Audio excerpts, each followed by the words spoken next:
Hello, and welcome to Sobercast. We provide AA speaker meetings and workshops in a podcast format. We are an ad-free podcast, and if you enjoy listening, please help us be self-supporting by visiting Sobercast.com, look for the donate link, and drop $1 or $2 into the virtual basket. Also, if you're a member of NA or have friends that are, please tell them about our other podcast, NAPOD. NAPOD features NA speakers and workshops in the same format as Sobercast. We upload a new speaker every day, and it's easy to subscribe by searching for NAPOD, N-A-P-O-D, all one word, on any podcast player app, or go to napod.xyz if you'd like to listen online. Hope you enjoy the podcast and have a great day.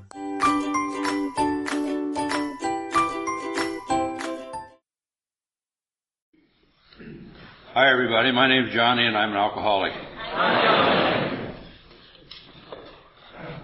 God, I'm glad to be here and I'm glad to be sober. I'm glad to be in a meeting of Alcoholics Anonymous. I want to thank my friend Frederick for extending the privilege of participating in an Alcoholics Anonymous meeting. It's my opinion, and I hope it always remains such, that it's some type of a privilege to be allowed to come and sit with you good people. I hope I don't ever get it through my sick head that I have a right to everything that goes on in Alcoholics Anonymous, just because I was lucky enough to stumble into a room and get sober and stay that way. I'm here to tell you that everything that's good and decent in my life today is a direct result of the God I discovered sitting in meetings of Alcoholics Anonymous. So my life today is a very good one. And it's due probably to the actions that I've taken in Alcoholics Anonymous, even though I didn't even believe in them most of the time. I still don't believe in them most of the time, but I still do them because I haven't got a better idea. I'm extremely pleased to be here today, fully clothed and in my right mind. And the reason I tell you that is the longer I stay sober, the more necessary it becomes for me to remember from whence I came. And I never want to forget that a little over 46 years ago today, I came to in a cell in solitary confinement in a maximum security penitentiary, drifting in and out of total insanity. Now, because of a loving God has expressed himself through our program called Alcoholics Anonymous, it's no longer necessary for me to crawl around on my hands and eat like an animal. If I don't get nothing else out of this deal at all, I guess I can live with that for a long time. It makes me feel good. Now, I'd like to be able to stand here and tell you, without any kind of God whatsoever, that that's where alcohol and drugs took me to. Oh, God, I'd love to be able to tell you that. That's where I took me to. The only thing that alcohol and drugs ever did in my life, it kept me alive long enough to stumble into a room of Alcoholics Anonymous. That's it. If I hadn't taken a drink of alcohol, I'd have blown my brains out before I was 9 years old. I'm a misfit. I've always been a misfit. I've never seemed to belong where I was at. I was always a little restless, irritable, and discontented. I had a little streak of anger and violence inside of me that I couldn't quite comprehend. I didn't understand then, as I've come to understand now, that those are the symptoms of the most deadly disease that's ever been known to mankind. My sponsor tells me, and I have no reason to doubt him, that there's written history on the disease of alcoholism that stretches back almost 7,000 years. That's amazing to me. I didn't understand that then, and I don't understand that now. I knew a lot about whiskey growing up. Everybody in my family drank whiskey. They made it, they sold it, and they drank it. That's what they did in that order. They were Irish. They had no religion to hold their guilt down, so they just went crazy, them people. I mean, they were crazy people. My uncle drank whiskey and went to penitentiary. My aunts drank whiskey and worked in a whorehouse on the other side of the track. My mother got drunk and beat up my dad. My dad got drunk and beat up my mother. Every once in a while, they both got drunk and beat me up. That's what I said. My reaction to that was, I'm not going to drink. Look what it does to these people. And so I started looking for a way out of this dilemma a long time before I ever got to Alcoholics Anonymous. I believe, personally, that my entire lifetime was spent on some type of a longing search for something that I seemed to have been born without. I was born with this constant need to find something. I didn't know what it was because I didn't know what was wrong with me. But I knew there was something missing in my life, and I had to find it. Now, I didn't know what it was. I didn't know anything about it. See, it's kind of hard to seek the answer to a problem if you don't know what it is. And I don't know what's wrong with me. I haven't got a clue what's wrong with me. I looked up one day, saw my grandmother. My grandmother lived till she was 90 years old. She never took a drink of alcohol or smoked a cigarette in her life. My grandmother wouldn't think it's a big deal that I've been sober almost 45 years. Big deal, she'd say. I ain't had a drink for 90. Looked at her and said, you should have had a couple, Granny, make you feel better from time to time. My grandmother got up every day of her life and went somewhere. I didn't know where she went for a long time. And when she came back, something happened to her. She'd get up on Sunday morning because my uncles and my grandfather used her house for a war zone on Saturday. They'd drink each other's whiskey and steal each other's women. They had a hell of a time, I suppose. I guess whoever survived was the king for the week. I don't know how they worked out their structure. But Grandma used to get up on Sunday morning and step across these people with the best dress she had. She'd be gone for a couple hours, and when she came back, something had happened to her. I could see it as clear as I can see you. She danced around these people and cleaned them up and cooked for them and sang songs to Jesus. Now, I took a look at that and filed that in my keen alcoholic mind. Now, for you who are new at Alcoholics Anonymous today, this is the only place in the world you're ever going to hear about the keen alcoholic mind. You're never going to go to an Al-Anon meeting and hear about the keen alcoholic mind. They don't say things like that. They say things like, the keen alcoholic got up last night and peed in the linen closet. But they don't tell you how smart we are. But I had some kind of an idea because I don't know what's wrong with me. But all I'm going to have to do is go where my grandmother goes and do what my grandmother does. I'd be like my grandmother.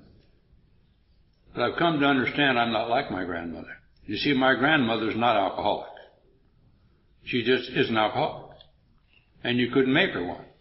My grandmother got everything she needed out of life out of the church that she went to. And so not knowing what was wrong with me and thinking all I got to do is go where Grandma goes and do what Grandma does, I'd be like Grandma. I put my little hand in my grandmother's hand and went over to sit in my grandmother's church with her when I was a child. And I don't know what I expected, but I don't remember anything drastically happening to me. And what I've come to understand, because I've been sober a long time, is that there was nothing in the world wrong with my grandmother's church. There was something wrong with the jackass sitting in it. That's what was wrong with it. Me. I'm doing in that church what I did all my life prior to coming to Alcoholics Anonymous and for a long time after I'm here. I'm looking for something way out here to make me feel better in here. I didn't understand that. That's what I'm doing. I'm looking for something out here to make me feel better here, which only proves to me that the problem has always been there. Now, what happened to me is that I sat on the back porch of my grandfather's house one day watching my grandfather drink whiskey out of a fruit jar. And my grandfather left, put it down, and I picked it up and took a drink of it. That's all I did. I just took a drink. The next couple of minutes of my life is what makes me an alcoholic. I'm not an alcoholic because I spent the next 20 years of my life creating mayhem out there in the world. I'm an alcoholic because I have some type of an abnormal reaction to alcohol. Now, it's really not a bad reaction. If it had been a bad reaction, I'd have never drank it again. It's a good reaction to the alcohol. That stuff went down inside of me and kind of stilled the madness that was going on in there. It kind of calmed things down. And more important than anything else, it reached up into my head and hit that switch up there that says, I don't care. I really don't care what's going on around here. And that's it. But that's not the thing that drove me into the gates of insanity and death. What got me is what happens to alcoholics of my type once I put alcohol into my system. You see, once I put alcohol into my system, then and only then am I drinking to overcome a craving that's beyond all human understanding and beyond all human help. I didn't know that. Because what happened to me when I took a drink is what the old Chinese philosopher said a long time ago. I took a drink, the drink took a drink, and then the drink took me. Because my pattern for living, from that moment on until I got to you good people, almost 20 years later, was the same. I took a drink of alcohol, and 3 days later I was pulled out from underneath the bridge, stood in front of a judge and sent to the Hutchinson State Reform School. 20 years later I took a drink of alcohol. They pulled me out of a car in Compton, stood me in front of a judge and sentenced me to 20 years in the penitentiary. Now that's what happened to me when I drank. I got drunk and went places. I just travel around out there. I went from reform school to junior penitentiaries, to nut houses. Now they call them treatment centers. I'm a little more partial to nut house. It's a little more macho. Oh, come on. If you're going to be bad, you ought to be bad. I mean, don't quit drinking because you puke a little. Hang in there. Give it everything you got. Alcoholics Anonymous works a hell of a lot better when you run out of options. I gave it everything I had out there. I threw everything into the battle and didn't have an idea what was kicking my tail. I did not know what was doing it. Because I walked out of institutions from the time I was that high until I was 30 years old, on a periodic basis, as physically sober as I am this moment. As physically sober. And not one time did I ever say to myself, Self, do you realize how long it's been since you've had a series of those electroshock treatments? Why don't you have a drink? Why don't you have a drink and go out there and kill your baby brother? Why don't you have a drink of alcohol and go out there and tear your mother's heart out one more time? Why don't you have a drink of alcohol and go out and run those streets, join them gangs, and do what you do out there? Tear people up and rip them alive. Why don't you go out there and do that? Why don't you go out there and get shot and stabbed a couple more times? Just have a drink, no? I never took a drink in my life to get drunk. I never took a drink to go on a party. I never took a drink for any other reason other than the fact why alcoholics of my type take a drink after being sober for a period of time. It's just to go. But you see, that's all it takes. Because once I put alcohol in there, I'm powerless not to take the next one. And if I don't find some way to live, and if you're an alcoholic of my type and you don't either, if I don't find some way to live where I don't have to seek that instant relief that comes with taking a few drinks, I'm going to have to drink again. Because I'm an alcoholic. I have no more choice about that than I do about flying around this room. I just don't understand that. I'm sitting on a furrow from a reform school. I'm 10 or 11 years old. I'm drinking a bottle of Marca Petria red wine. Most of you probably never heard of Marca Petria red wine. And the reason you never heard of it because it was experimental stages of Thunderbird, which is as cheap as it gets in the United States. I started out on cheap wine and worked down. That ain't easy. I'll tell you how bad that stuff was. It never saw a grape. But it'd get you. And I'm drinking this stuff, and I'm sitting on the street corner with my little gang, and we're acting like gangsters and playing like gangsters and behaving like little gangsters and practicing to be professional convicts, I suppose. I don't know, but we're doing it. And a guy tapped me on the shoulder and said, why don't you try these? And he gave me some pills. Now, I don't remember saying to him, what are those? Will they bother me if I take them? I just took them. Thank God they weren't X-Lax. That's all I can tell you. There's no telling what I was doing some of these meetings. All I can tell you about that is, it was like lighting up an afterburner on a rocket ship. Because that launched me into another dimension of hell that I didn't even know existed. And it kept driving me down there deeper and deeper and deeper. A couple of years later, I'm sitting on that same street corner on a furlough from another reform school. And I'm eating these pills and I'm drinking this wine. And I might have been smoking a little non-habit forming marijuana for all I know. And a guy stuck a needle in my arm.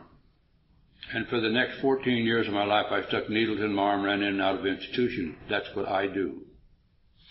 See, I live out there in the streets, and I do what people like me who live in the streets do. I destroy everything that comes in contact with me. I'm like a plague. There's a reason for that, you know. I'm selfish, and I'm self-centered, and I'm self-serving. I have an ego bigger than this entire room. I'm a taker of things, and I'm a user of people, so therefore I'm a loser. I don't understand any of that kind of stuff, but I can tell you at the ripe old age of 25 or 26 years old, whenever it was, I came to in a cell in solitary confinement in a maximum security penitentiary. And what's significant about that to me today is there wasn't a single solitary soul left upon the face of this earth that would send me a penny postcard. They were all gone. But you know what? They should be gone. And I don't have any right to have any of it back just because I'm sober. Everything that's good and decent in my life is some type of an unearned gift that has been given to me from this God I discovered sitting with you. I don't understand that, but that's what's stumbling in your meetings of Alcoholics Anonymous. I didn't come here to get sober. I was as physically sober when I walked into my first meeting of Alcoholics Anonymous on the 4th day of November 1959 as I am this moment. It's physically sober. I didn't come here at all to get sober. If I'd have known why I was coming, I wouldn't have come. I'm not alcoholic. Nobody ever called me an alcoholic. I've been called a lot of things, but alcoholic wasn't one of them. And if you had to call me an alcoholic, I'd have hit you. Because I'm a gangster of some sort, so I think. I'm a lot of bad things, you know what I mean? But I'm not an alcoholic. I don't even know what one was. Nobody even mentioned it to me. The reason I came to my first meeting of Alcoholics Anonymous is because the institution I was in let women come in there. I came to my first meeting of Alcoholics Anonymous almost 45 years ago to smell perfume. I did. And I've been honking and sniffing around her ever since. It doesn't make any difference why you come. I remember moving in and sitting down in the back row. I lovingly like to call that my throne of contempt. I had my coat collar up and my shades on because I was cool. If I'd have been any cooler when I got here, I'd have probably froze to death, for God's sake. But there I sat, for all intents and purposes, a dead man. And what is really frightening to me sometimes today is, here I am sitting in a room. I'm staring at an answer that I had sold my soul for. I don't recognize the answer because I don't know what the problem is. Over and over and over. If you'd have put a lie detector test on my arm that day and said, "Are you alcoholic?" I'd have said, "No, I'm not." The needle wouldn't have moved. So you can't be something if you don't know what something is. Now, just waving your hand and saying you're one doesn't mean that you are one. I didn't know. So I thought, well, I'll sit around and wait for these women to get up and tell their racy stories. Now, when I got here, there weren't very many young, pretty girls like Barbara hanging around Alcoholics Anonymous. If they were, they weren't sending up that penitentiary where I was at, I'll tell you that. These old gals got up to talk, and one of them said she drank for a long time. You could look at her and know she'd been somewhere for a long time. She said, "I used to drink." I said, "I'll bet you did." Bad stuff. See, I knew everything when I came to Alcoholics Anonymous.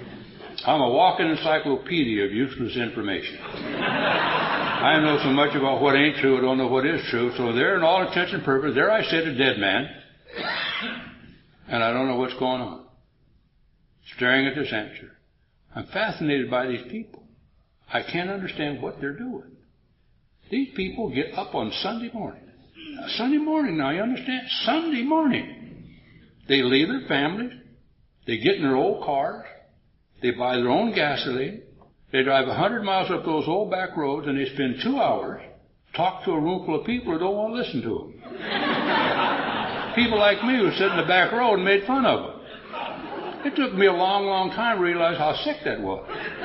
Here I am sitting in the penitentiary.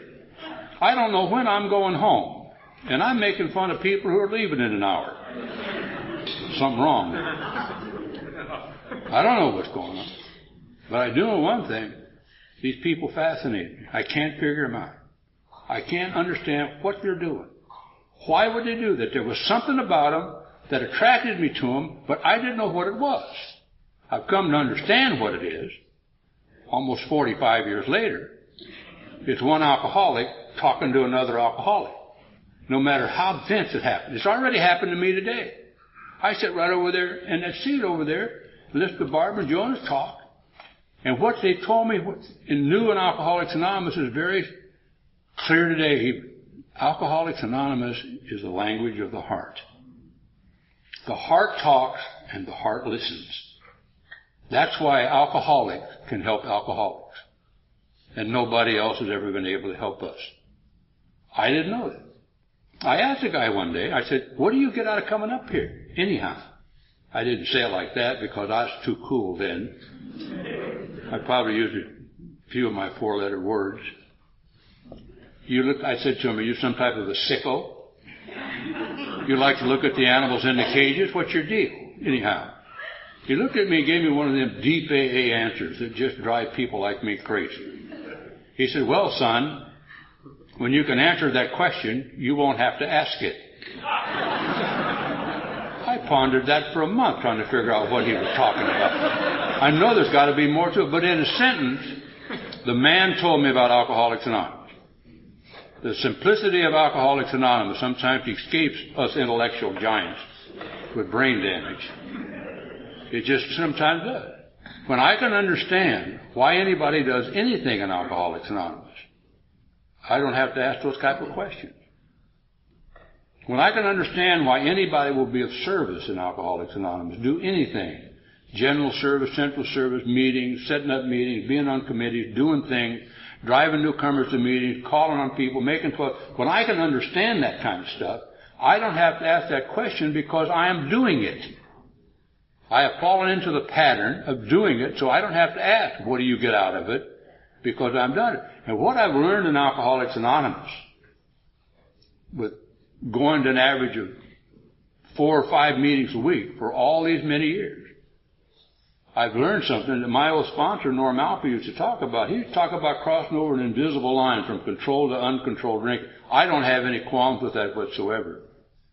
But I'm here to tell you, based on my experience in Alcoholics Anonymous, which is all we have here, there is an invisible line in Alcoholics Anonymous. And if you're an alcoholic of my type and you don't cross over it, you're going to die drunk. I don't care what anybody tells you. If you don't cross over that line from being a taker to being a giver, you're going to die drunk if you're an alcoholic of my type.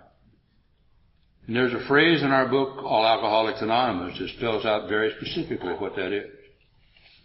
The book says that selfishness and self-centeredness, we think, is our problem. And we must be rid of it or it's going to kill us. It doesn't say anything at all about alcohol as our problem. It doesn't say anything at all about drugs being our problem. It says selfishness and self-centeredness is my problem. And if I don't get rid of it, it's going to kill me. Now, I don't understand that sitting in my early meetings of Alcoholics Anonymous because I'm so selfish. I'm in a meeting of Alcoholics Anonymous to make fun of somebody or to get something. That's my motto when I come here. I sat in meetings of Alcoholics Anonymous when I was new, and what you proved to me without a shadow of a doubt was that I was not an alcoholic. And you proved to me by saying things like this. I used to drink. Now I don't drink anymore. And everything is just wonderful. Back there in Inventory Point where I sit, my reaction to that was, I guess I'm not alcoholic then. I'm as physically sober as you are, Buster, and I'm crazy. God, I wish I was alcoholic, I used to say. If I could just be alcoholic, then all I would have to do is not drink, and I'd be okay. But there's something far more wrong with me than that. And I didn't know what it was. My day came in a mysterious way. I got up one morning. I don't remember being any different than any other day that I got up. It was Sunday morning. The people were coming to the meeting from outside. I didn't know that was the day that I was going to go into a room and somebody was going to unlock the gates of hell and let me out of there. Because I didn't even know I was in hell. If I'd have known that when I woke up that morning, you'd have a different talker here tonight. Because I would have never went to another Alcoholics Anonymous meeting. See, I wasn't familiar with going to alcoholics for answers. I was very adapted going to people who didn't have an answer for me for answers. I'm into the doctors and the psychiatrists and the therapists and the sociologists and the penologists and the lawyers and the teachers and the preachers. And if I'd have known that was my day to be let out of hell, I'd have went to one of them. But see, I wasn't armed with that information. And if you're new, you may not be armed with it either. So I went and said where I always sit, in my back row. I don't remember my attitude being any different. Watched a little man that I knew who did 23 years in a penitentiary stand at a podium of Alcoholics Anonymous and tell me something I've never forgotten. It makes more sense to me right now than it made to me then. It'll make more sense to me tomorrow than it is today. He said, very simply, you don't have to live like this no more if you don't want to. You don't have to do it like this no more. Nobody had ever told me that. They'd been telling me since I was that high that I shouldn't drink these things, swallow these things, smoke these things, and shoot these things, but nobody ever told me how to live without doing it.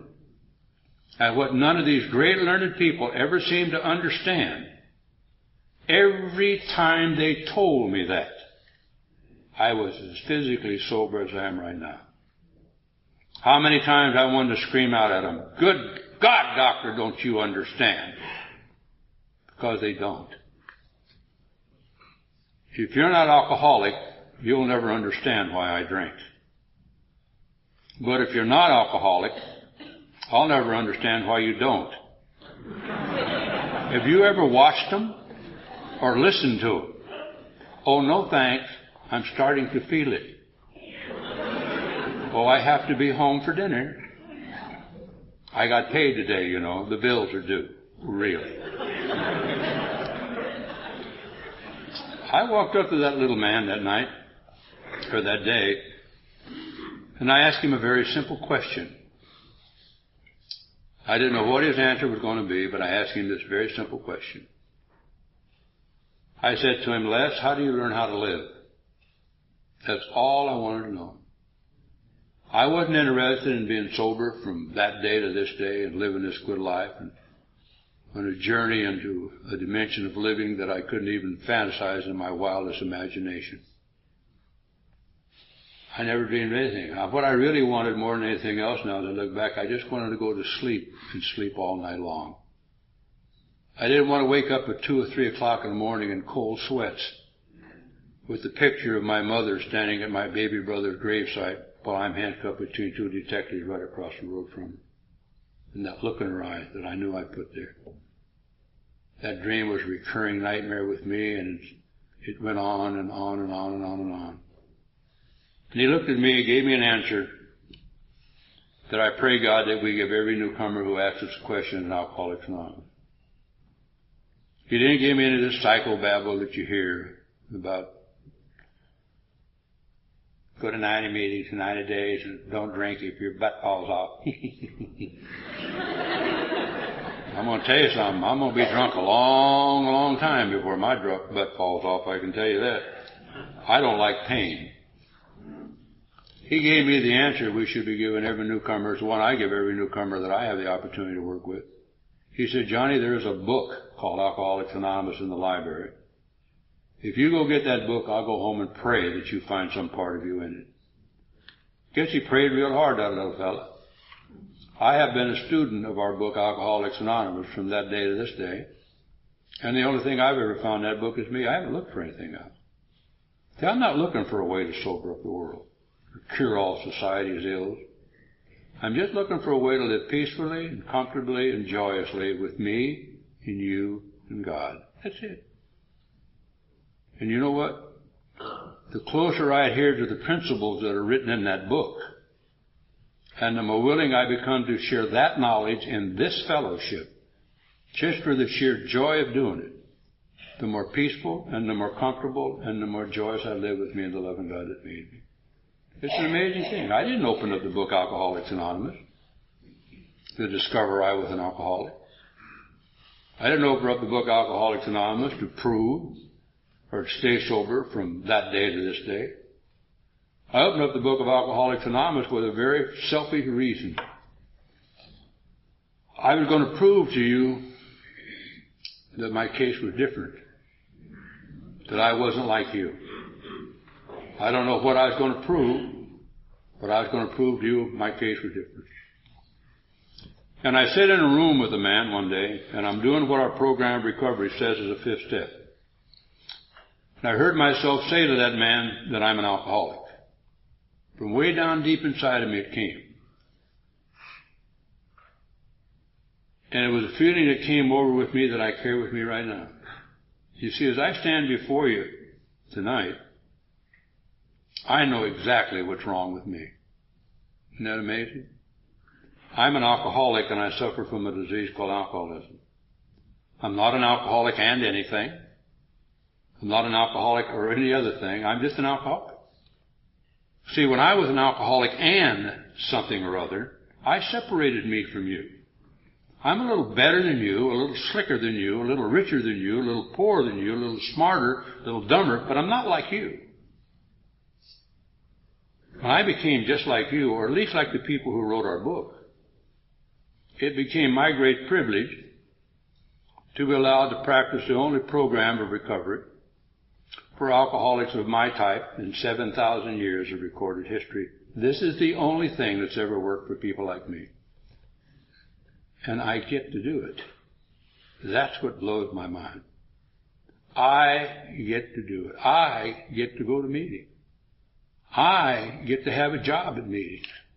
I get to make coffee at meetings. I get to set meetings up. I get to clean them up. I get to put new guys in my car and drive them around. I get to call my sponsor up and get chewed out. I get to do a lot of things. I don't have to, I just get to. It's a little play on words, but they're very meaningful. Words are very meaningful to me. I walked out of that penitentiary on the 4th day of June, 1961. Next Friday at the time, it would be 43 years. I didn't have a clue what the world was like outside of an institution or outside of a street corner with a gang. I was armed with only one thing. In the 19 months that I was studying our book, Alcoholics Anonymous, in that penitentiary, a dream came to me. And I completed the first 9 steps of my program of recovery to the best of my ability. And had experienced some of the promises. But there was a dream that formed in my head that maybe someday, I never knew when, but maybe someday you good people would allow me to come and sit with you. I never allowed my wildest imagination you'd let me sit with you. I thought maybe you'd make me sit outside somewhere or in a balcony someplace by myself.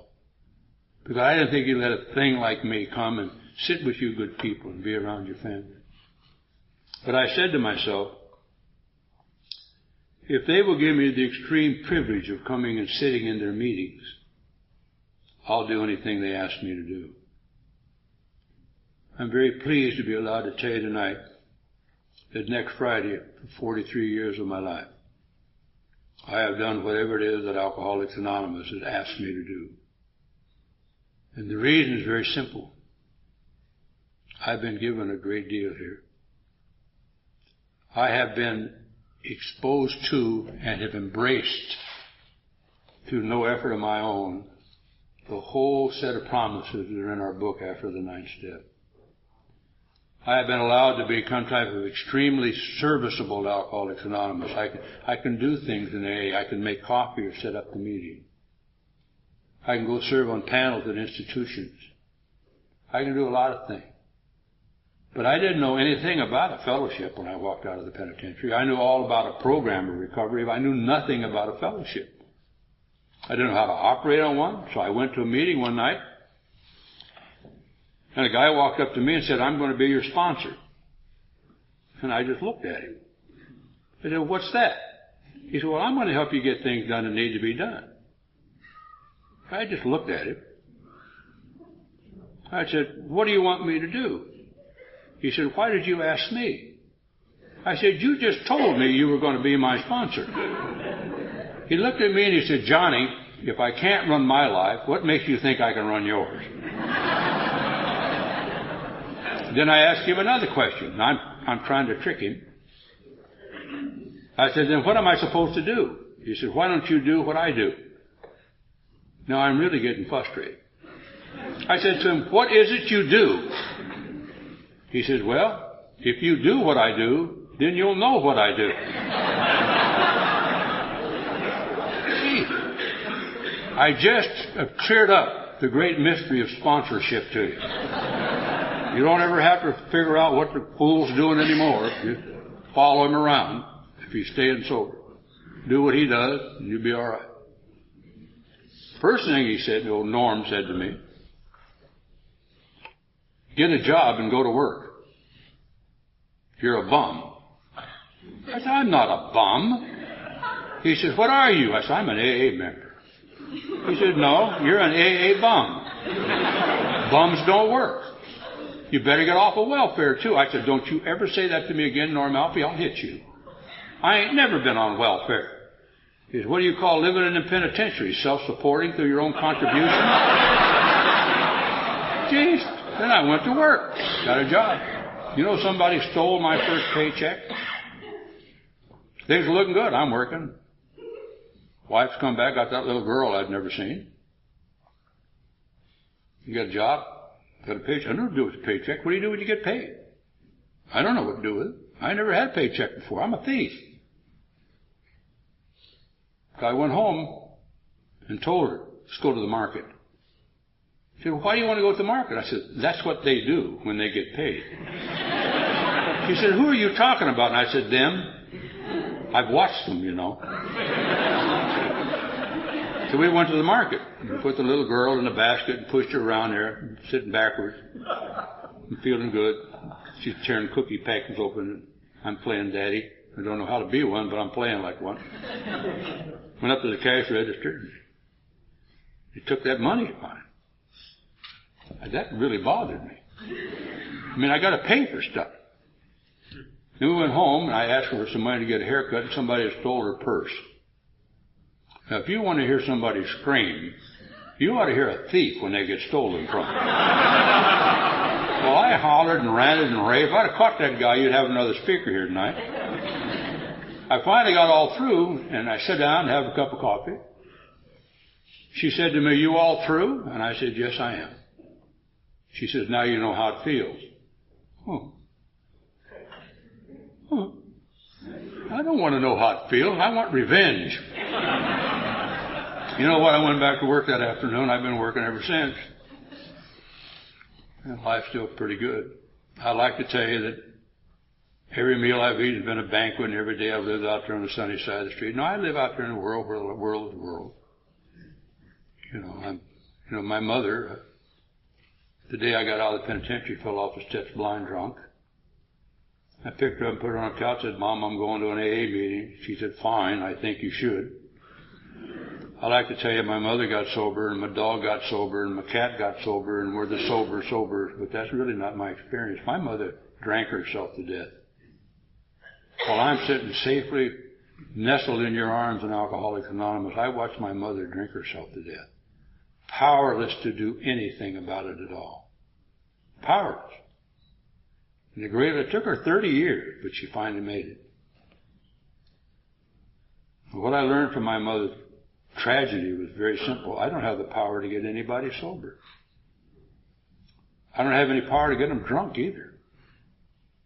I don't even have any power to keep me sober. Where would I get it?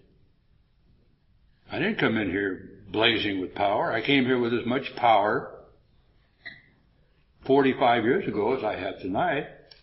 I'm powerless. My book tells me I'm powerless.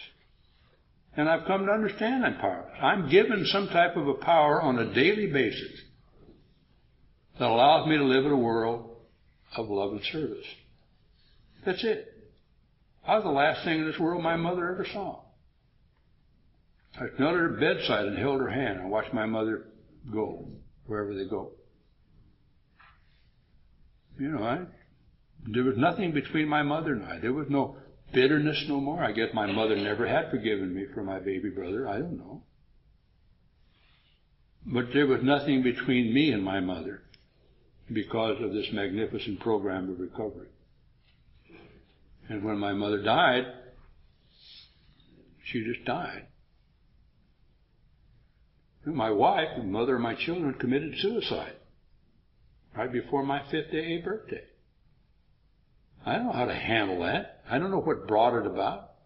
I was left to raise 2 children, and I don't know anything about 2 little girls. I don't know anything about raising children. I'm a gangster. I hang out in the street corners. I hurt people. So I treated them like drunks.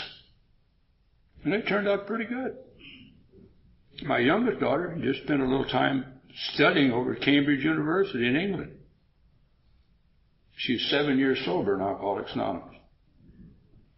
My oldest daughter, something really wrong with her. She's not alcoholic. She's a registered nurse. I got 4 grandsons. Number 3 just got out of jail. I told my daughter, don't name him Jonathan.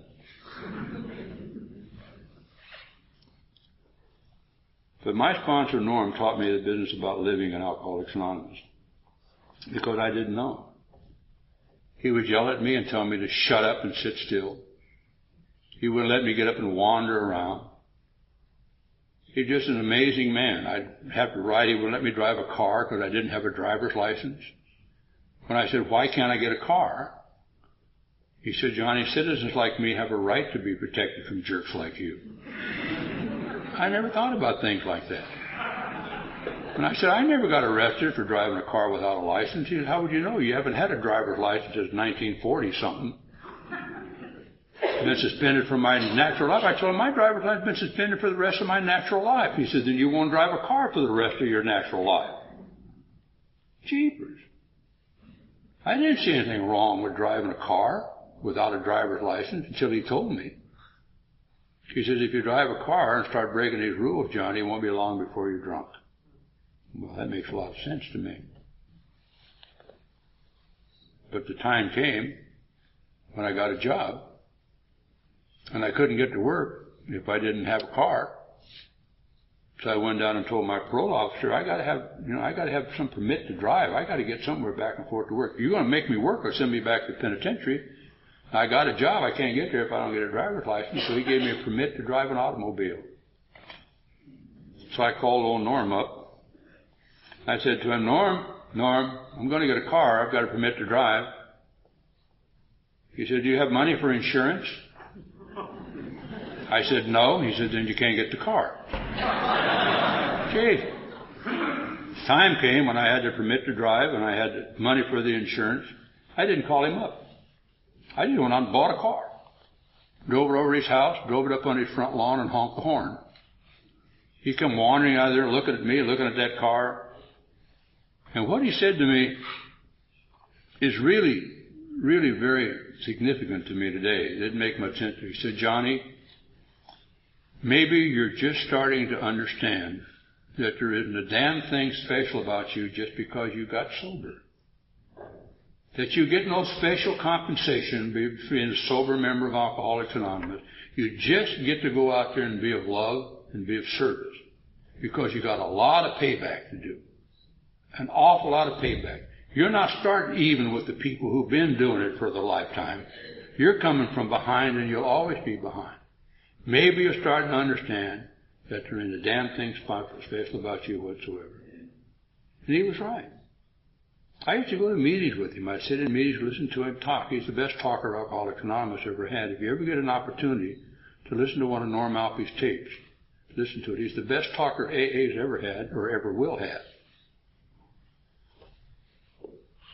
But I went to a meeting with him one night, and I'm 2 or 3 years sober out of the penitentiary. I'm getting a little frisky now because I'm panels and I'm doing things.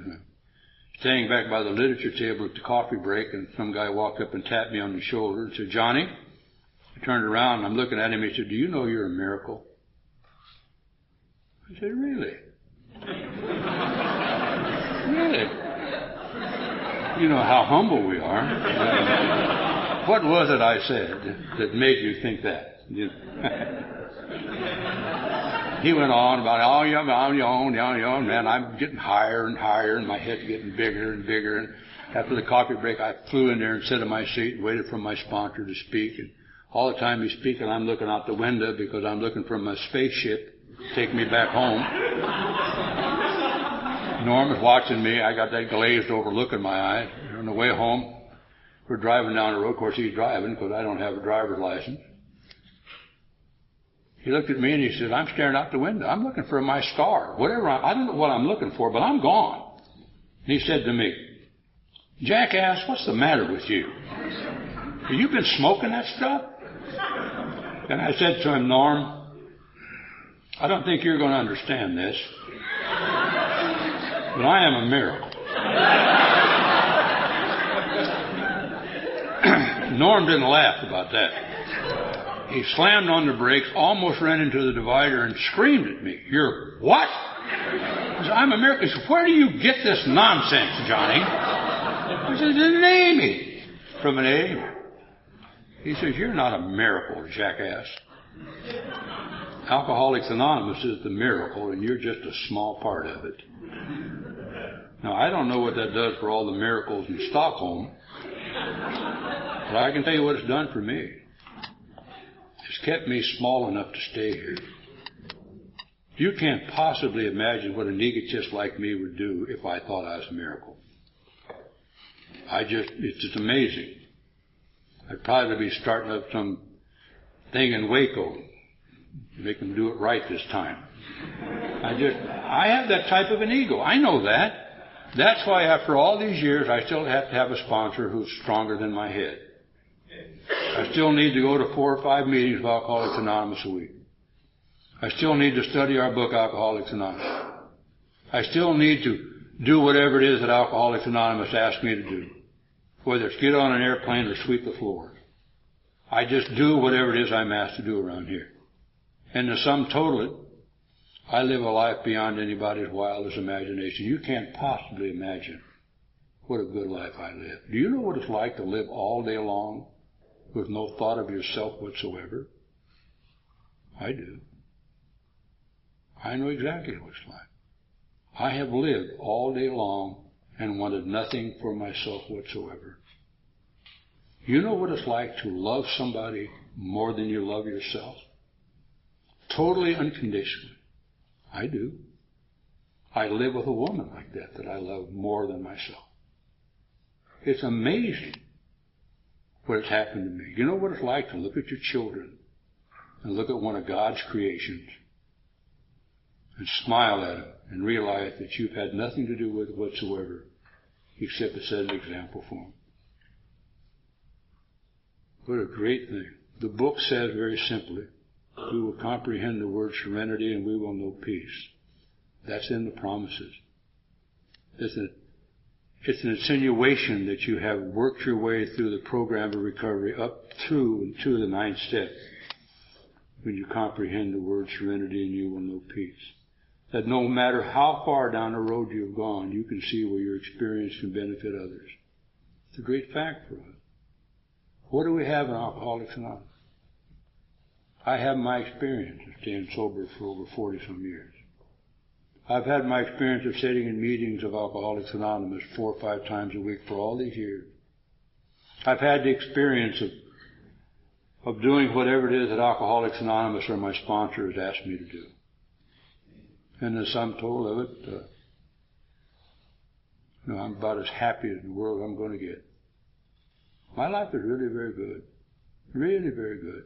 I just told you a bunch of it. My sponsor, Norm, died the day before my 22nd birthday. Toughest year of my life was when I started running my own life. Thought I had the very best and didn't need help. So one day I sat in Clancy's office and I asked Clancy that. I said, I need a sponsor. I thought he was going to put his glasses down on his nose and say, what an order, I can't go through with it. But he said to me, okay, we'll give it a whirl. I said, what do you want me to do? He said, well, I want you to come to the Wednesday night meeting and I want you to call me every day. Okay. 21 years has come and gone. I still go to the Wednesday night meeting every week when I'm in town and I still call him every day. The guy said to me, you mean to tell me you still call your sponsor every day? And I said, yeah. He said, why? And I said, he hasn't told me not to yet. It's basically that simple with me. It's a monkey see, monkey do deal here. It really is. But you got to pick the right monkey. That's the only thing. I mean, you don't want the monkey who don't do nothing. Sits around and eats bananas all the time. Talks about how bad everything is except for the banana. You want a monkey who's up there climbing a tree picking the bananas. Putting some effort into life. Doing things about it. If you're new in Alcoholics Anonymous, find somebody who's sober, who look like they got some type of joyousness about them. Because that's what Alcoholics Anonymous. The program of recovery promises people like me, if I will be strenuous in my efforts about this program, I will know a peace and a comprehension of things that I have never dreamed possible. And they're true. Absolutely and totally true. I have a God of my very own. My very own God. Not my grandmother's God who told me God punished little boys who were bad. I have a God who does not favor me over anybody else. What would make anybody possibly think that God would favor us over anybody else? What about the poor guy down the street that can't get sober? What about the poor guy we talked about today, the newcomer, who can't buy this deal 2 or 3 days at a time, gone again? What? God favors me over him? I don't want anything to do with a God like that. When I was new, my old papa, Chuck Chamberlain, used to say to me, son, we're all God's kids. If I am, you are, and if you are, I am. And I said to him, what do God's kids do, Pop? He said, oh, they just wander around and try to help God's kids get things done that need to be done. And they do it for free, and they do it for fun. What a tremendous concept for living.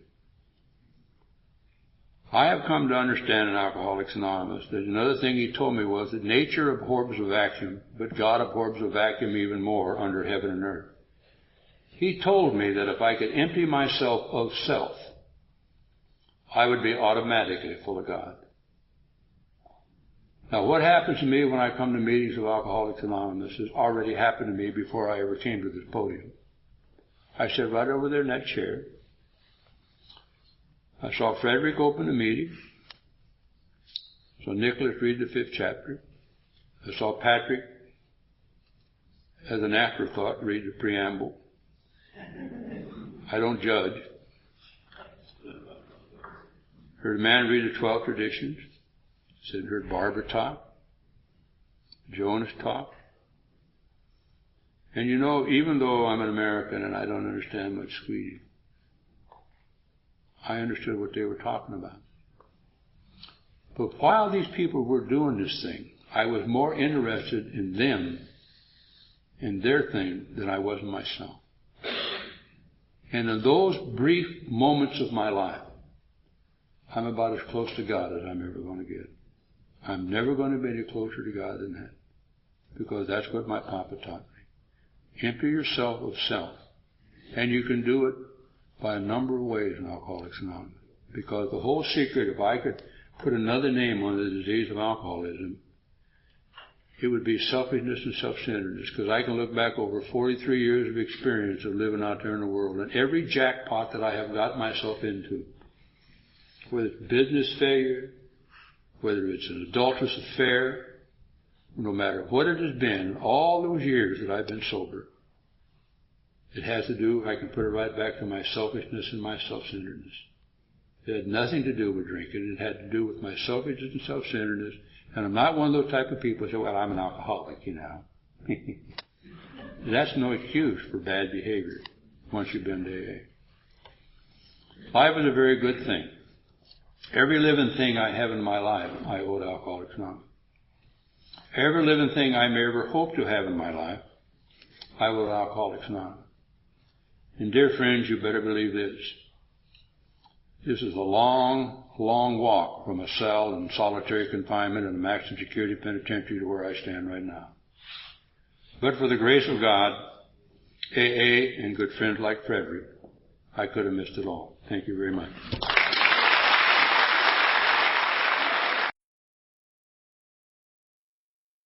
Hi, everybody. My name's Johnny, and I'm an alcoholic. Hi. Until I'm a good drunk, I got a drink in my hand. Before I didn't offend you, did I? Yeah. If you'd had as many shock treatments as I had, you wouldn't touch anything that had electricity in it. I want to thank the committee and all the people who've been extremely kind and generous in their time and efforts to walk me half to death,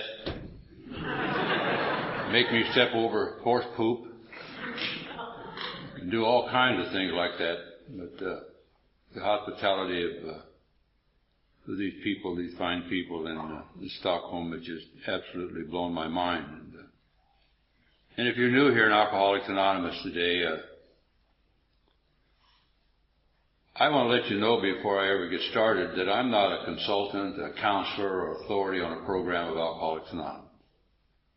I'm an example, good, bad, or indifferent, that the program of Alcoholics Anonymous works. That it hasn't been necessary for me to drink anything, smoke anything, stick anything in my arm, have any antidepressant drugs, no near beer, nothing in my system stronger than an aspirin since sometime before the 4th day of November, 1959. Now that's a long time between drinks. Sometimes I'm so dry I think I'm a fire hazard, for Christ's sake. You ought to see the candles on my birthday cake. I mean, the last time Clancy gave me a cake, I thought I was going to singe my eyebrows off or something. But I got to stay sober for all this period of time because of a number of reasons. Last night I went into great detail about what I was like and what had happened to me, what I'm trying to be like today. But there's some very, very important things that have happened to me in my journey in Alcoholics Anonymous. Most of you know I took a drink of alcohol when I was 9 years old, and I didn't realize then that it had a special effect in me. It does something for me that it doesn't do for maybe 9 out of the other 10 people who drink. And I pursued that illusion that they talk about in my book, Into the Gates of Insanity and Death and Beyond, because I went insane one day, standing in front of a Superior Court judge in Los Angeles, California, on my second sentencing to a state penitentiary. And what that judge said to me was that I was a blood-sucking parasite in society and that I had no right being around decent people. He told a woman who was sitting in the courtroom who was pregnant with my oldest child that if she cared anything about that child at all, she would never let me lay eyes on it. Now, he didn't say anything to me or anything to that courtroom that I hadn't said to myself time and time and time and time again. But the first time I ever heard it in an open courtroom, it did what an alcoholic would do when he's overburdened with the truth about himself. And the exposure of the truth to a room full of people, my brain exploded. And I spent the next 8 or 9 months of my life crawling around in a cell in solitary confinement in a maximum security penitentiary. That's what it finally left. See, that's what being sober for a period of time and facing up with the truth did to me. That's what sobriety was to me. Sobriety was a nightmare. Sobriety was the reoccurrent nightmares of the tragedies and the atrocities that I had committed on my selfish, self-centered journey through this thing called life, and I didn't know what we were doing, and it had driven me right up into, maybe into a depth of hell that very few people will probably ever understand. And if it had been in my depth moment, standing in front of that judge, if he'd have said to me, "You need to go to Alcoholics Anonymous," I'd have thrown something at him. Because there was no reason for me to go, because I knew what my answer was. My answer was that sooner or later, somebody's going to blow my brains out in one of those street alleys that I lived in, or I was going to spend the rest of my life locked up in some type of an institution somewhere. Because that had been my prognosis, that had been my evaluation from the psychiatrists and the therapists and the penologists and the criminologists and the lawyers and the teachers and the preachers and the coaches for as far back as I could ever remember. There was a psychiatrist in the San Quentin State Penitentiary in 1951 who tried to talk me into a lobotomy. Because he said, son, you're going to die in a penitentiary. People like you are going to die in a penitentiary. Now, I don't know what kind of grace that was looking over me. I do know that my little grandmother prayed for me every day of her life. And I do know that some of her grace kept over me, but on a deathbed in the old Los Angeles County Jail, I uttered out the only prayer I ever said in my life. I said, oh, God, help me. I can see from the utterance of that prayer to this very moment my journey through life, how it's taken a different direction and how it's went into a different type of direction. Now, there's one thing that I have come to understand in the almost 45 years that I've been hanging around you. My little grandmother's prayers may have been some type of a protective agent that helped me till I got here. But I know as well as I'm standing here that if I hadn't asked God for help, I would have never gotten it. I had to ask for it. I had to ask, oh, please, God, help me. Not even knowing what I'm looking for, not even knowing what I'm asking about, not even knowing what I'm searching for. I just want God to help me. I thought for a long time I was praying for death. But in short order, what it did, it brought me life, because it brought me to you on that fateful day of November 1959.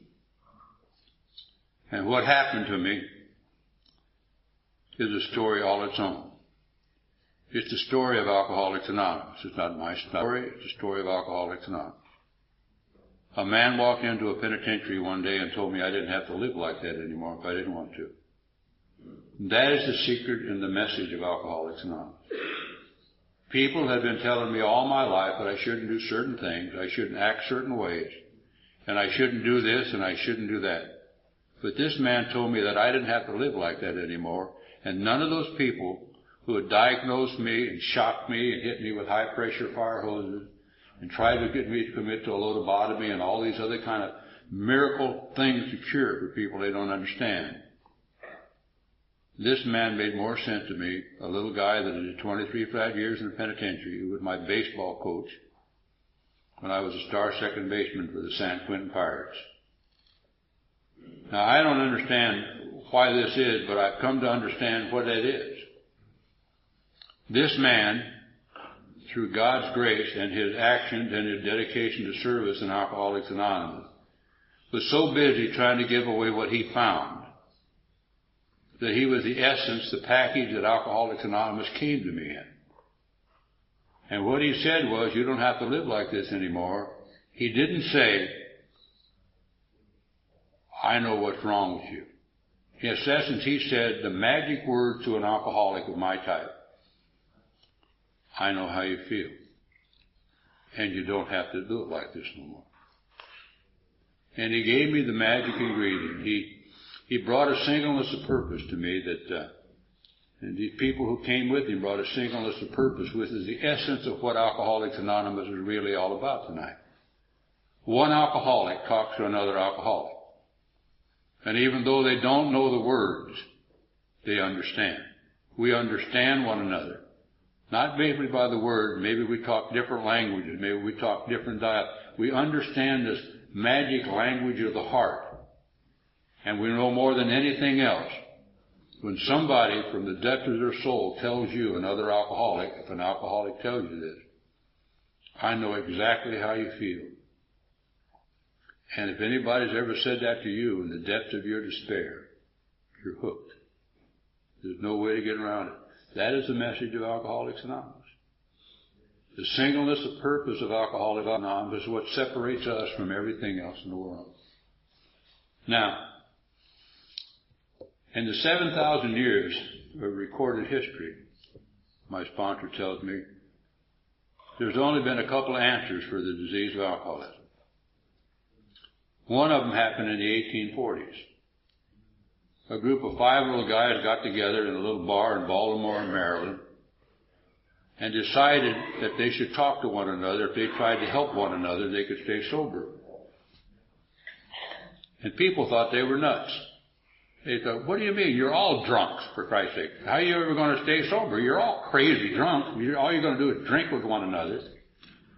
Well, they took the name of the president, first president of the United States, Washington, and called themselves the Washingtonian movement. And they grew in numbers in the first 2 or 3 years of existence, faster than any spiritual movement in the history of mankind. They stretched out over the East Coast of the United States without the benefits of television, communication, just word of mouth, word by word, one alcoholic took. Somebody estimates some of the numbers of this thing of over 300,000 people in a short period of time. Short period of time. But somewhere along the line, one of these geniuses, who was an alcoholic, who was in this thing called the Washingtonian group, got the bright idea that if we could help alcoholics, why can't we help everybody? Why can't we just go out and save the world and save all the pitiful, incomprehensible immoralization of the world? Why can't we help opium addicts? Why can't we help all these people? So they started on a tirade. And they got into politics. They got into public speaking. They got their names put in newspapers. They got the vying for speaking engagement. They let this alcoholism, this seemingly selfish, egotism-driven thing that I have, carry them into heights and depravity that we can't even dream about. And in 3 or 4 short years, they completely extinguished themselves from the face of the earth. And what they did, in a small terms, is they lost their singleness of purpose. They got the singleness of purpose and they lost it because they got some type of it's not a bad idea, it's a very thoughtful idea. But the thing that alcoholics get sober for in Alcoholics Anonymous is what that man said to me. I understand how you feel. I understand. I recognize your dilemma. Yeah, I'm like that. What have you done? What should you do for me? The singleness of purpose. The purpose of Alcoholics Anonymous, I've come to understand it. The purpose of Alcoholics Anonymous, any gathering of Alcoholics Anonymous, as I understand it, is to carry the message to the alcoholic who still suffers. Now, the alcoholic who still suffers doesn't necessarily mean it's the guy that's not here. There's probably people in this room who are suffering from the disease of alcoholism. And they have some type of a knowledge or idea that just because they're not drinking, they got it whipped. If that was the case, we wouldn't need Alcoholics Anonymous. But we have a singleness of purpose. The singleness of purpose, my singleness of purpose, my book tells me, is to stay sober and carry the message to the alcoholic who still suffers. To build some type of a bridge of understanding between me and some other person. That's why Bill in his infinite wisdom wrote to us in our book. We share our experience, strength, and hope here. Because experience is what we were like. And the newcomers got to know what we were like. They got to know what happened to us and what we're like today. What are we doing about that today? They don't want to know what I used to be like, what I used to be like, what I used to be like, what I used to be like, what I used to be like. They'd like to know what happened, for God's sake. I remember one time, there was this friend of mine, he was new, and in my part of the world, every once in a while they asked me to go out and talk, and I'd take one of these jackasses that I'm sponsoring, and I drag this goof and put him in the car with me, and I tell him that when you get there, you're going to do a 10-minute talk. He said, okay. Well, he got up there, and he went 20 minutes or so of what he was like, what he was like, what he was like, and what he was like, and what he was like, and what he was like. And he sat down and he says, "Jeeps, Lance, I didn't get to tell him what I'm like today." I said, "They know." It's true. I mean, if you're like what you were like and what you were like, not much has changed. The man introduced me to the tool that allows you and I to sit in this room tonight without a garbled message of what the program of Alcoholics Anonymous is, and don't you believe for a single moment that it's not being garbled in various places around the world. And the message of Alcoholics Anonymous is in a book called Alcoholics Anonymous, at least in the first 164 pages. It spells out very specifically what happens to us and what we're supposed to be doing here. It was written by a man called Bill Wilson, and a lot of people, maybe a lot of people in Stockholm, understand and believe that Bill Wilson had a spiritual experience through no experience of his own. He just had one because God thought he ought to have it, so he could write it in a book. Nothing could be further from the truth than that. If you were to read Bill's story, you would find out that before Bill had what he called his hot flash, that's what he called it. I didn't pick it out of there. He just called it a hot flash. A lot of people have had hot flashes and thinking they're having spiritual experiences. My wife has them from time to time.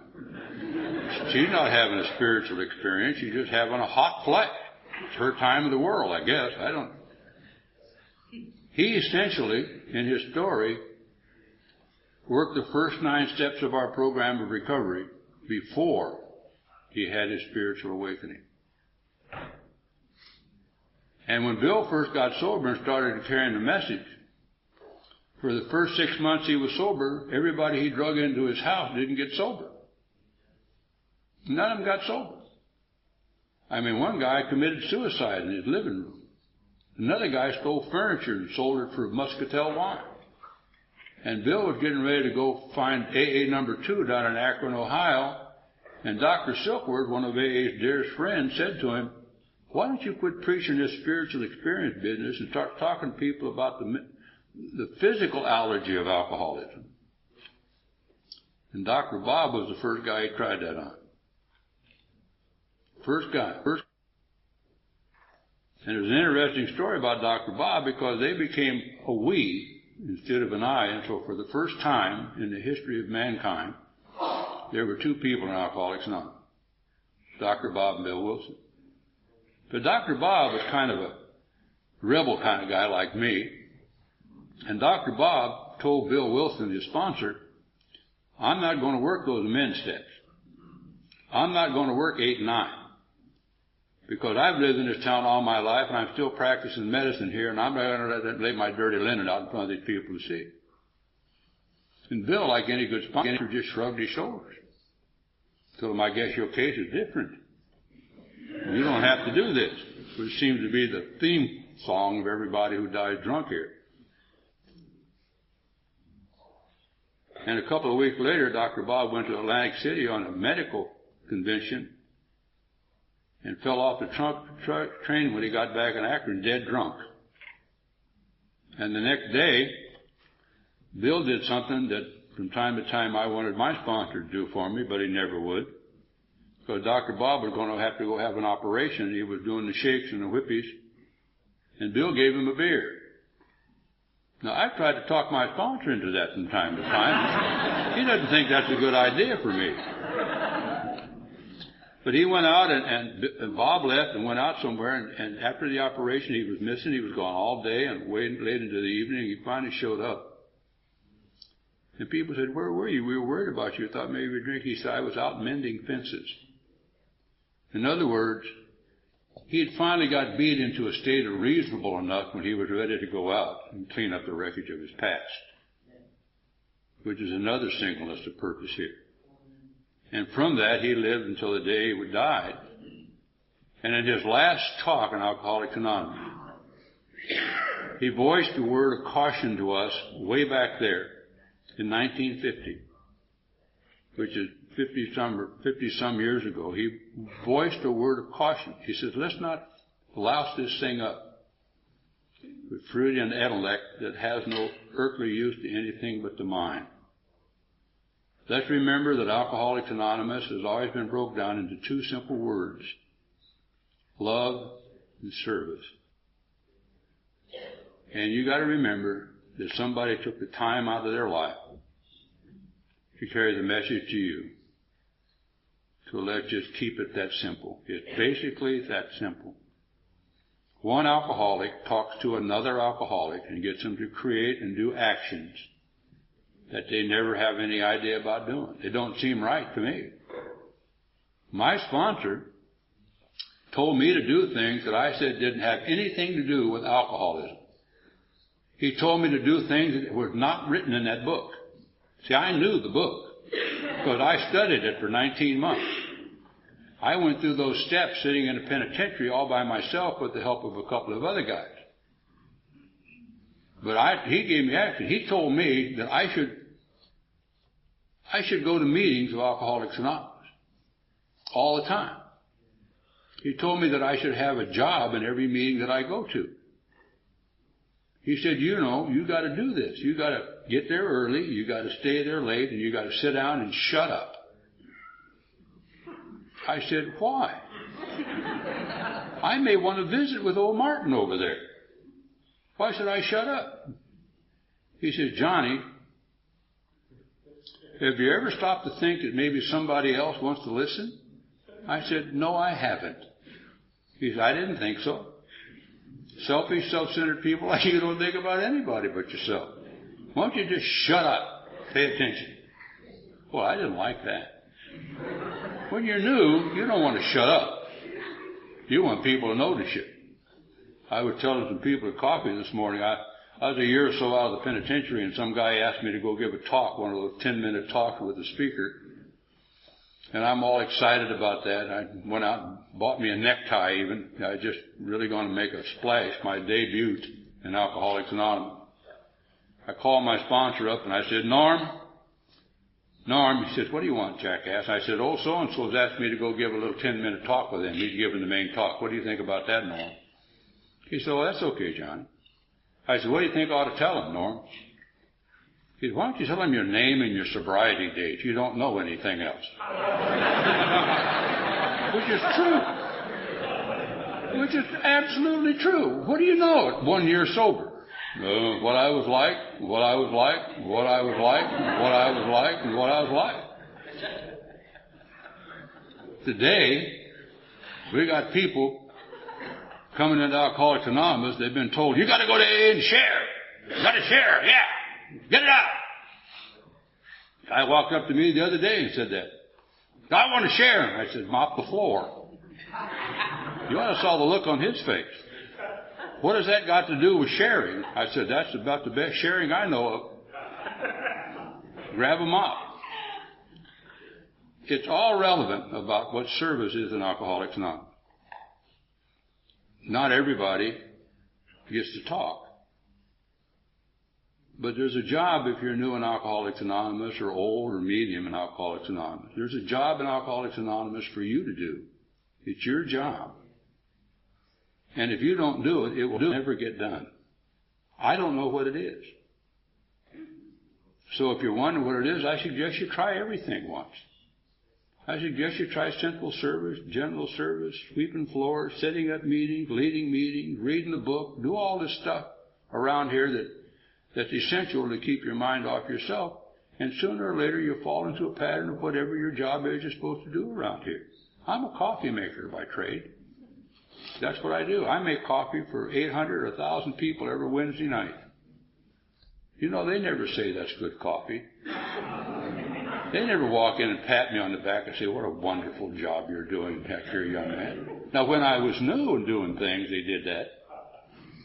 When I was new, I was back there in the kitchen washing cups, sweeping the floor. Old-timers would walk up and tap me on the back and say, oh, you're doing a good job, newcomer. Keep it up. Pat me on the back. Now I'm 40-some years sober, and I'm still picking up chairs in my home group and making coffee, and you know what they say? Look at that old son of a gun. He's still trying to run everything around here. It's just the nature of the beast. It's an absolute necessity. My sponsor, I have a sponsor. I had a sponsor who was probably the meanest man who ever lived. But he loved me more than I can possibly ever imagine loving anybody. He cared more about saving my life than he did about hurting my feelings. He did. I used to call him up in the middle of the night because I just wanted to see if he'd answer the phone. Well, I didn't want anything. I'd have to make something up as I was on the phone. And I'd say things to him like, Norm, he said, what do you want, jackass? Some of us have to work tomorrow. Well, that hurt. But that didn't deter me from my journey. Norm, I'd say to him, he'd say, what do you want? And I'd say, Norm, my program ain't working, Norm. He'd say, why don't you try ours? And hang up. Jesus. Then I'd call him back to try to get him to, you know what he'd say to me? Jackass, your program never did work. You know what my program is? My program at the ripe old age of 26 or 27 years old got me crawling around in a cell in solitary confinement at a maximum security penitentiary, drifting in and out of total insanity. That's my program. That's my best program. Now, on a part-time basis, trying to incorporate our program into my life. I'm a happy, joyous, free individual. I'm of service. I got a purpose and a direction for being. I got a direction for God. I got a thing to do. I've got people to see and places to go. I got a lovely family. I got a couple of beautiful daughters. I got 4 great grandkids. I got a lovely wife I love to death living in my home waiting for me, and a little dog. You ought to see me sometime. I got a little gray dog. She's about that tall. She wears purple leash, got a purple halter, got little purple things in her hair when I get her done. And I take her down to a store called Petco in California. You can take your dogs in there. I take her down and let her pick out her toys. She grabs one, hangs on to it, looks at me, and I go buy it.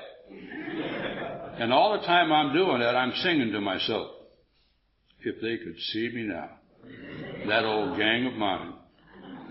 It's a funny thing. I can't imagine ever walking back into the penitentiary and saying, you ought to see me walking my little gray dog down there at Petco on Saturday. Yeah. But life is a wonderful thing. You know what? I tell you, I had a great experience about 2 months ago. 2 months ago, I was invited to go back and talk in the state penitentiary at Folsom, where I was a visitor there for a period of time, 46 years ago.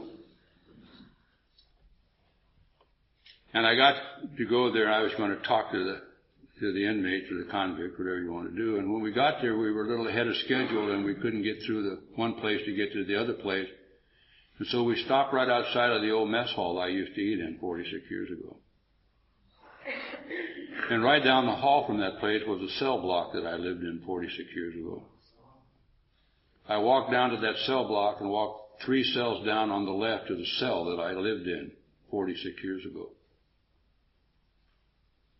And I walked across that mess hall that I ate in to a cafeteria where they fed the free people and sit down and spend 4 hours with 300 convicts, people just like me.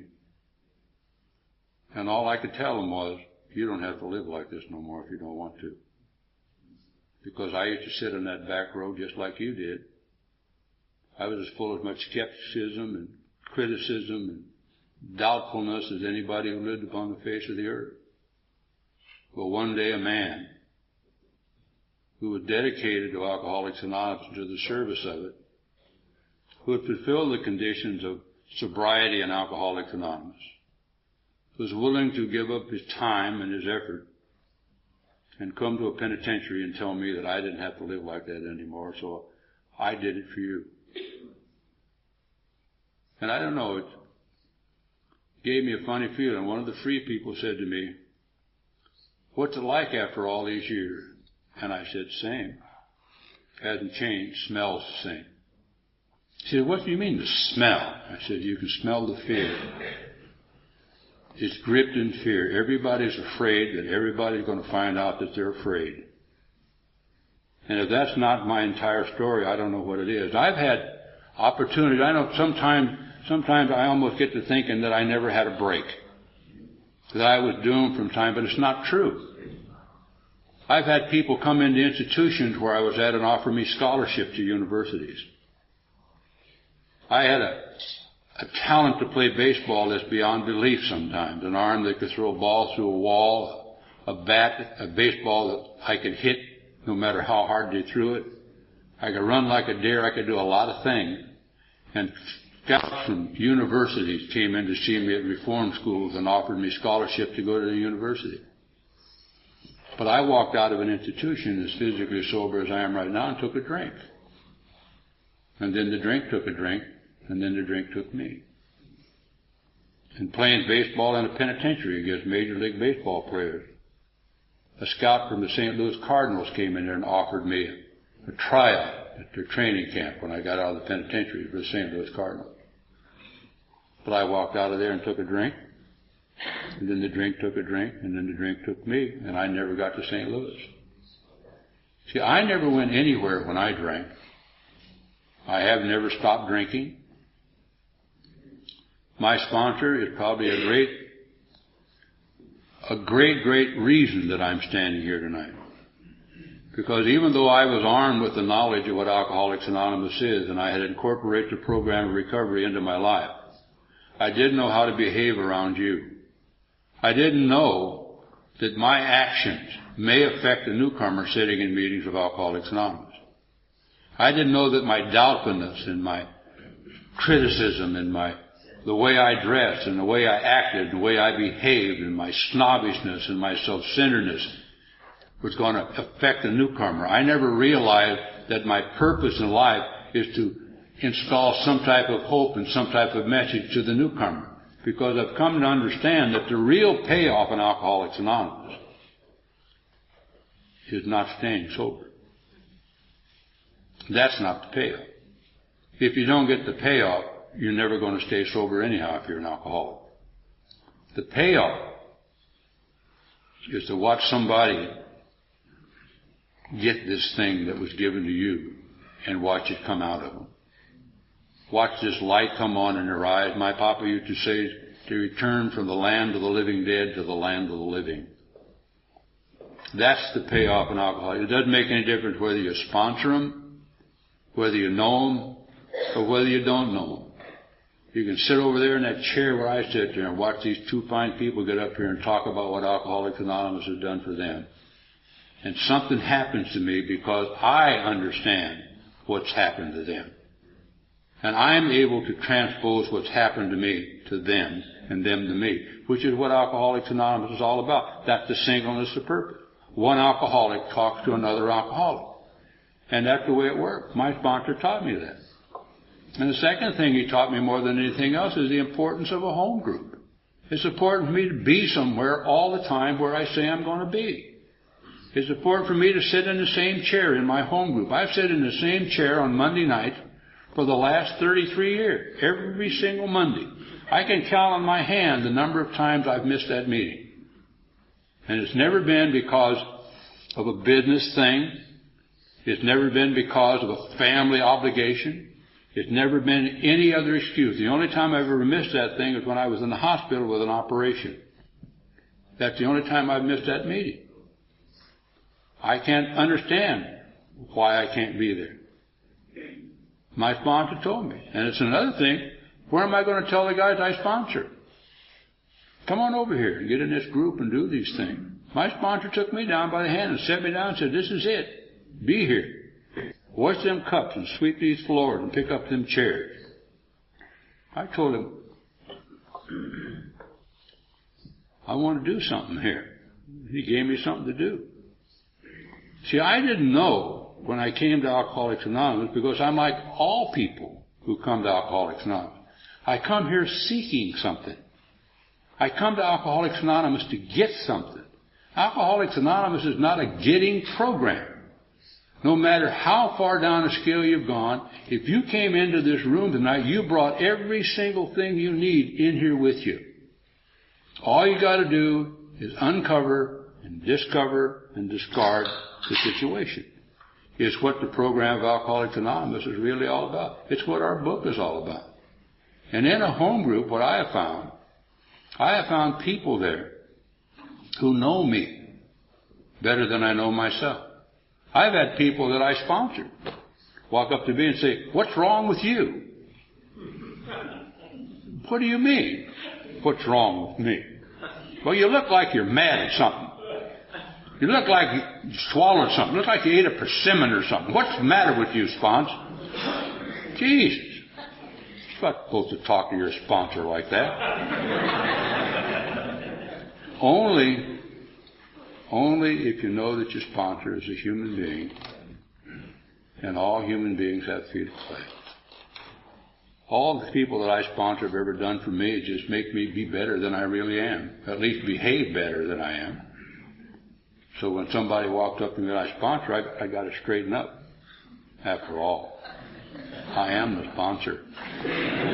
I guess that's where the old ego takes over. That's the importance of a home group. It's very important.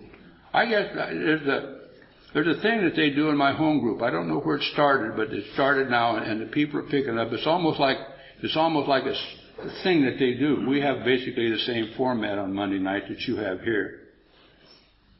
And every single person who gets up here and gives a talk always says, the three most important things in my life is a sobriety date, a home group, and a sponsor. In that order. Isn't it amazing? Think about it. If you don't have a sobriety date, it can't be very important. If you don't have a home group, nobody will ever get to know you. If you don't have a sponsor, you'll never have anybody to lead you down the path. It's a very simple thing. Singleness of purpose, a home group, sponsorship, they're all very wonderful things. But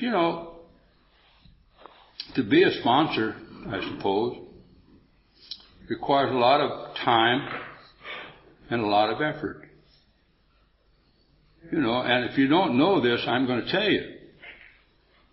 There is a big difference between saying you have a sponsor and being sponsored. And if you don't know the difference for that, you may be in a lot of trouble. A lot of people, I tell them today having coffee. I have people call me from somewhere across the country and say, "Oh, so-and-so is by here and says you're a sponsor." I don't even know who old so-and-so was. I haven't got the clue who he was.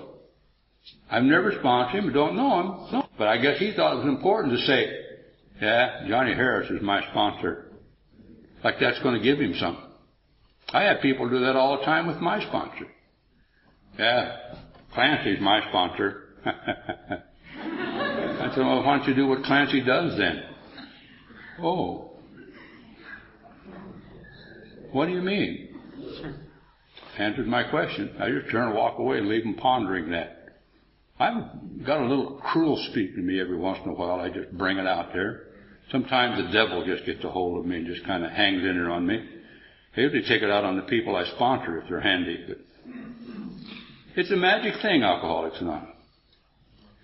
There's another thing I want to talk to you about.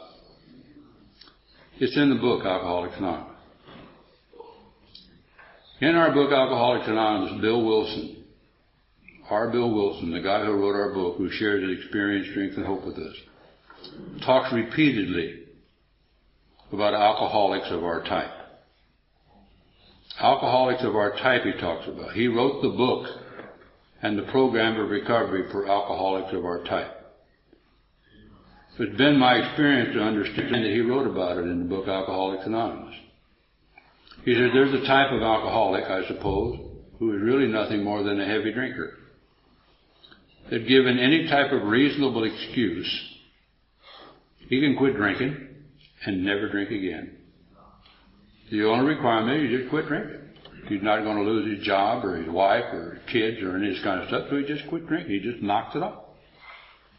Then there's another type of alcoholic he talks about who may become physically addicted to alcohol.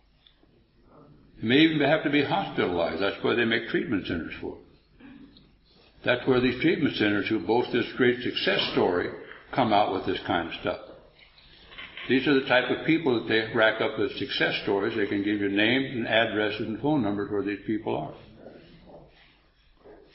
But then Bill talks about the real alcoholic. Talked about the alcoholic of my type who may get sober given any type of reasonable excuse like getting arrested But sooner or later, left unchecked, I will always drink again. So I must find some type of a spiritual way of life that will afford me some degree of comfort where I never have to pick up a drink of alcohol to get that sense of ease and comfort it takes with coming a few drinks ever again. And based on my experience, that's what Alcoholics Anonymous has done for me. It's afforded me the opportunity to live comfortable enough for almost 45 years so I haven't had to take a drink of alcohol or use any mind-altering chemicals whatsoever. And to live the good life. And to be able to walk through the tragedy. The mother of my children committed suicide when I was almost 6 years sober. You know, I don't understand all that kind of stuff. My mother drank herself to death after 30 years of me being in AA. I've been through business failures. I've had divorces. I've had not bankruptcy, but business failures and financial troubles. And my youngest daughter went crazy in her senior year in high school and ran the streets for years and years and years. But all I've ever done, one of those things that hit me, just go to other meetings, just go to more meetings. Call up my sponsor and tell him, I'm going through all these things. Okay, I'll see you at the meeting. How many newcomers you're working with? When's the last time you were on a panel somewhere? When's the last time you went into an institution to try to carry the message? Why don't you do this? Every single setback that I've had is an amazing thing to me. And you know why there's a God? I know there's a God of my very own. Because in every single one of those setbacks and the depressions that they brought about, I didn't have to swallow anything to ease the pain. I know there's a God. I know because I couldn't do it by myself and I couldn't do it without you. And today, like I told you before, I live a life beyond my wildest imagination. I just absolutely believe beyond a shadow of a doubt that no matter what my problem may be, if I come here and try to stick out my hand to an alcoholic and do what I'm asked to do in Alcoholics Anonymous, sooner or later, it'll go away. When I was a young man in Alcoholics Anonymous, I was very close, to Chuck, my Papa Chuck. He was probably the only father that I've ever known. He called me Pop, he called me son, I called him Papa. And I loved him dearly. And one time I was very troubled about something. I don't know what it was, but I know it was real monumental at that moment. And so like I always did, I was going to go home and talk to my Papa about that. And I went down to see him, and he was down in Laguna Beach. He was down there on the lawn, bowling on the lawn. And down there, they wear white suits and they throw little balls down the thing and knock little balls around. Kind of a goofy thing, but he got great pleasure out of it. So he finished his game. We sat down, we were having some iced tea. It was a nice day. We were out looking over the ocean. And I laid this big monumental problem on my Papa, and I said to him, what do you think about that? He looked at me and he said, look out there. And I, what? He said, look out there at the ocean. I said, we're looking at the ocean. You know, I want some answers. I don't want this philosophical nonsense from you. I want some answers. I didn't say that. That's what I was thinking. And he said, how far can you see? I said, what? He said, how far can you see? I said, I can see the ocean. What do you mean? He said, no, you don't understand, do you? I said, no, I don't. What are you talking about? He said, it's 7 miles to the horizon. I said, really? The old man's been in the sun too long. That's what I'm thinking. He's goof, he's foolish. His iced tea hadn't hit yet. About an hour later, we're sitting up at his house up on a hill, and we got these 2 big chairs. I'm sitting in one, he's sitting in the other. He got a big picture window, looks out over the ocean. I thought, well, I'm asking now. He's out of the sun. So I said to him, Papa, I gave him this big deal again, and he laughed at me. And he looked out the window and he said, how far can you see? And I thought, oh my God. So I gave him an answer. I said, 7 miles. He said, you don't understand, do you? And I said, I don't even know what you're talking about. He said, from that point to that point is 120 miles. I said, really? He said, you really still don't understand, do you? And I said, no, I don't. He says, the higher you go, the further you see. And the further you see, the more there is to see. And if you could see Alcoholics Anonymous and the 12 steps of our program of recovery in its entirety, it would blind you. It would be like looking into the sun. It's my experience. It's true. That's why they say in our book, we grow along spiritual lines. What I see today, I couldn't have seen yesterday. What I saw the day before yesterday, I couldn't see yesterday. As long as I stay active and close to this program of Alcoholics Anonymous, my book promises me that more will be revealed to me. It promises me that. And I'm here to tell you that the promises in Alcoholics Anonymous are true. But they will only come if you work for them. They only materialize after the 9th step of our program of recovery. Before the 9th step of our program of recovery, there is an awful lot of promises that you don't want to happen into your life will happen to you if you don't do these things. One of them says, if you skip this vital step, you may drink. That's a promise. It also says, it's easy to let up on a spiritual program of action and rest on our laurels, but we're headed for trouble if we do, because alcohol is a subtle foe. A subtle foe just waits there. All it does is wait for me to be in the wrong place, at the wrong time, in the wrong set of circumstances. It won't matter. Alcohol won't matter to me that I've been sober 40 some odd years. It won't matter to me that I sponsor a host of people. It won't matter to me that I have a sponsor. It won't matter to me that Chuck and Norm are such a great influence in my life as well as Clancy is. It won't matter to me that I have a beautiful wife and a beautiful home and a little dog and 2 gorgeous daughters and 3 grandchildren. It won't matter at all. If I'm in the wrong place at the wrong time in the wrong set of circumstances, and I'm just as apt to get squirrely tomorrow as anybody else here, and somebody hands me a drink, I'll take it. I have been in that condition sober.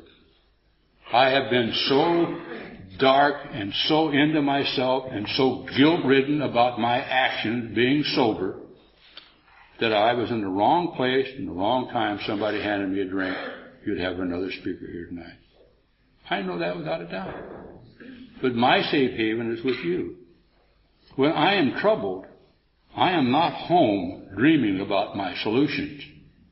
When I am troubled about anything, when my selfishness and my self-centeredness is dominating my life, when I do not have the ability to drop down on my knees and start saying prayers, when I don't have the prayer to say, God grant me the serenity, this too will pass. When I'm goofy, I'm goofy. And it doesn't make any difference how long I've been sober. But I'd rather be goofy with you than I would goofy by myself. Because by myself I'm very dangerous. By myself I think I got it all together. Here I'm safe harbor. Being with you is a great thing. I hear people say all the time, I had to learn to love me before I could love you. And that's not my experience. I don't even like me sometimes. So how in the world could I possibly ever love me? But I want to tell you one thing. I have never not loved you. I've loved you from the moment I sat in your meetings, even though I didn't know what it was I was feeling for you. Today, with the actions I've taken, surrounded by the people I've been taken with, I realize how much I really, really love Alcoholics Anonymous and you people. And as long as I'm able to stand and move around, I'll be sitting with you. I know it's a terrible thing, but alcoholism kills many people. It killed my mother. It killed a lot of people. It killed everybody in my family except my daughters and I. But I'm here to tell you, if anything I could possibly do, I'd like to stand here tonight and thank God for Alcoholics Anonymous. But I think even more than that, what I'd really like to do is, I'd like to thank Alcoholics Anonymous for my God. Thank you very much. Thank you.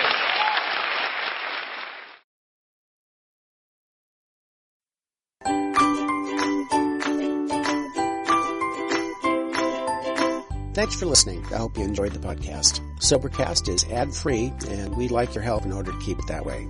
So if you'd like to help us be self-supporting by pledging $1 or $2 a month, visit Sobercast.com and look for the donate links. Thank you very much.